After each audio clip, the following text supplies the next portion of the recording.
दोस्तों, एक समय की बात है। एक बार महात्मा गौतम बुद्ध के शिष्य ने उनसे पूछा कि कृपया हमें यह बताइए कि कर्म क्या होता है और कर्म किसे कहते हैं। तो उसके बाद महात्मा गौतम बुद्ध ने अपने शिष्य से कहा कि कर्म को समझने के लिए मैं तुम्हें एक कहानी सुनाता हूँ। इस कहानी से तुम समझ जाओगे कि कर्म क्या है और कर्म किसे कहते हैं। और दोस्तों, मैं आज आप सभी को वही कहानी बताने वाला हूँ जो बहुत साल पहले महात्मा गौतम बुद्ध जी ने अपने शिष्य को कर्म क्या है और यह समझाने के लिए सुनाई थी।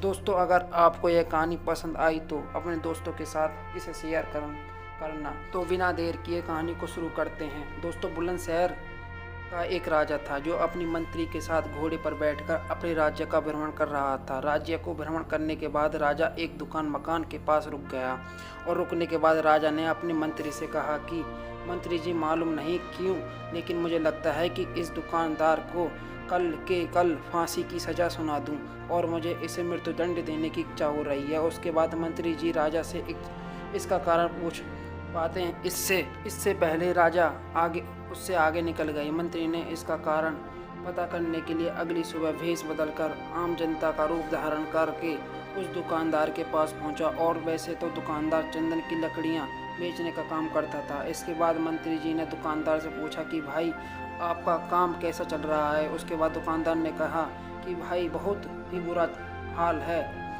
लोग दुकान पर आते हैं, चंदन को सूंघते हैं और फिर उसकी प्रशंसा तो बहुत करते हैं, लेकिन खरीदता तो कोई भी नहीं है।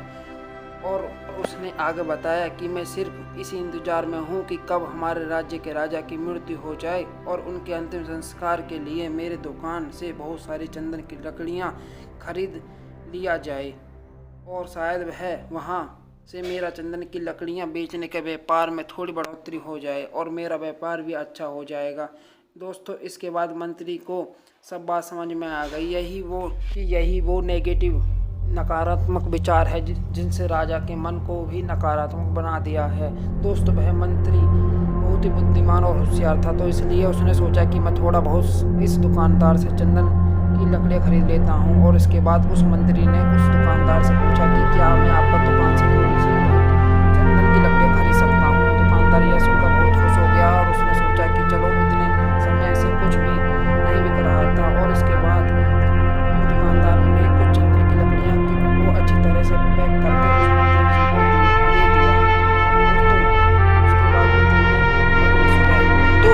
उसके बाद मंत्री ने अगली सुबह राजा के दरबार में पहुंच गया और उसने राजा से कहा कि राजा, वो जी दुकानदार है ना, उसने कुछ चंदन की लकड़ियां आपके लिए तोहफे के रूप में भेजी हैं।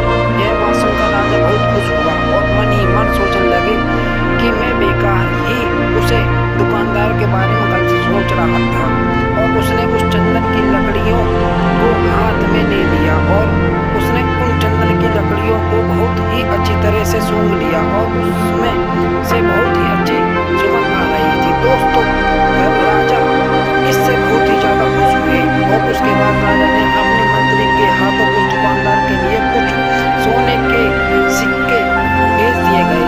उसी आम जनता का रूप धारण करके मंत्री जी अगली सुबह उस दुकानदार के पास चले गए और उसने वह सोने के सिक्के को उस दुकानदार को दे दिया। दोस्तों, उसके बाद दुकानदार बहुत खुश हुआ और मन ही मन उसने सोचा कि मैं बेवजह अपने राज्य के राजा के बारे में गलत सोच रहा था।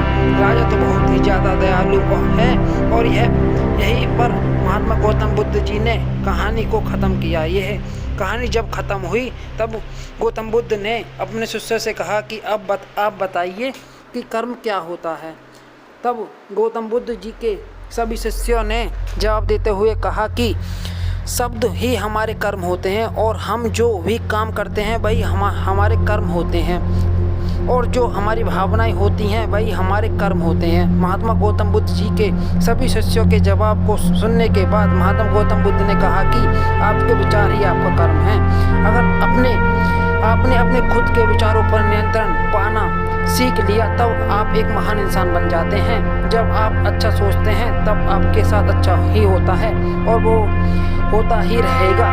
तो दोस्तों, इसलिए मैं भी कहना चाहूँगा कि अगर आप अच्छा सोचोगे तो दूसरे लोग भी अपने अपने आप आपके बारे में अच्छा सोचने लग जाएंगे। दोस्तों, अगर आप चाहें कि यह महात्मा गौतम बुद्ध जी की कहानी की बातें और लोगों तक भी पहुंचे तो कर्म क्या है और कर्म किसे कहते हैं, इस लाइफ चेंजिंग वीडियो को अपने दोस्तों के साथ शेयर करें।